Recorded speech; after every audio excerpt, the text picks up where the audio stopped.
আসসালামু আলাইকুম।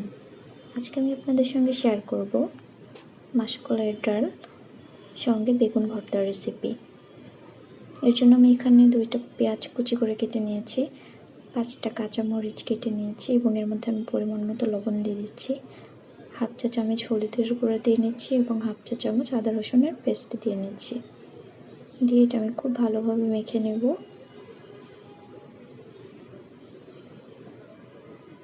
মাখিয়ে নেওয়া হয়ে গেলে আমি এখানে যে পাতিল ডাল রান্না করব সে পাতিলে আমি এখানে 1 কাপ পরিমাণের কিছু কম পরিমাণ ডাল দিয়ে নিচ্ছি। তারপর ডালের মধ্যে আমি পেঁয়াজ কাঁচামরিচ মাখানোটা দিয়ে নিলাম। তারপর এর মধ্যে আমি পরিমাণ মতো পানি দিয়ে নিচ্ছি। এখানে আমি প্রায় 1 লিটারের মতো পানি দিয়েছি। চামচ দিয়ে ভালো করে নেড়ে নিচ্ছি যেন দানা দানা না থাকে।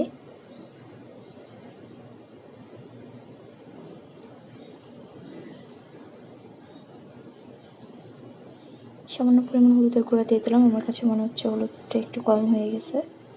তারপর এর মধ্যে আমি দিয়ে দিচ্ছি সয়াবিন তেল, 1 কাপ পরিমাণ পেঁয়াজের পাতা কুচি দিয়ে নিচ্ছি, এটা অপশনাল, আপনারা চাইলে নাও দিতে পারেন। তারপর দিয়ে দিচ্ছি 1 কাপ পরিমাণ ধনিয়া পাতা কুচি। বেগুন ভর্তা করার জন্য আমি এখানে বেগুনটা সামান্য পরিমাণ কেটে তাওয়াতে দিয়ে দিলাম।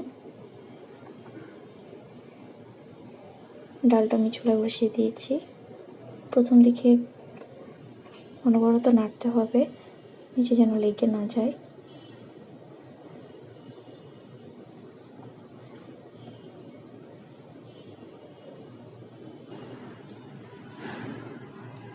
চুলার আঁচটা আমি মিডিয়াম হিটে দিয়ে রান্না করছি।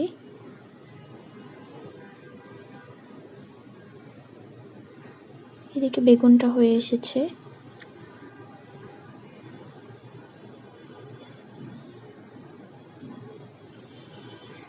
ডালের মধ্যে আমি আবার সামান্য পরিমাণ লবণ দিয়ে নিচ্ছি।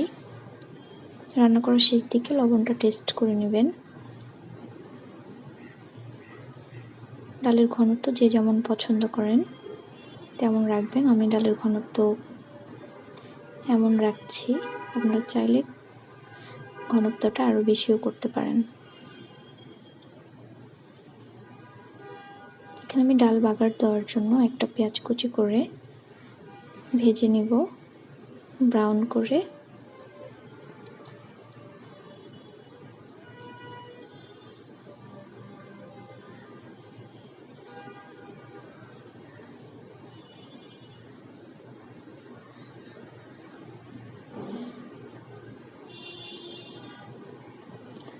বাগারে দিয়ে নিলাম, ডাল রান্না করা শেষ।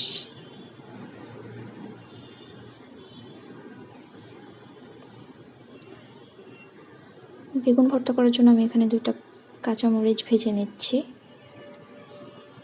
বেগুন ভর্তা করার জন্য এখানে আমি 2টা কাঁচামরিচ, একটা পেঁয়াজ কুচি এবং কিছু ধনিয়া পাতা কুচি করে কেটে নিয়েছি। এর মধ্যে পরিমাণ মতো লবণ দিয়ে আমি পেঁয়াজ আর কাঁচামরিচটা ভালো করে মাখিয়ে নিব।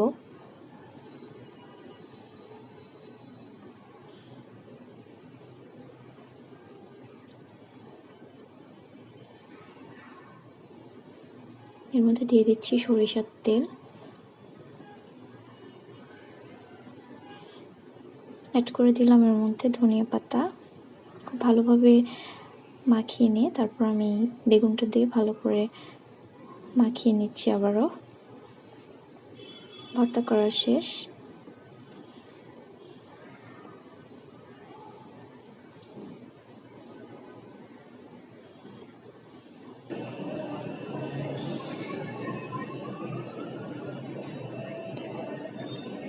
তৈরি হয়ে গেল অনেক মজার একটি খাবার, মাসকলাইয়ের ডাল সঙ্গে বেগুন ভর্তা। আমার এই ভিডিওটি কেমন লাগলো সেটা অবশ্যই কমেন্ট করে জানাবেন এবং বাসায় অবশ্যই রেসিপিটি রান্না করবেন। সবাই ভালো থাকবেন। আল্লাহ হাফেজ।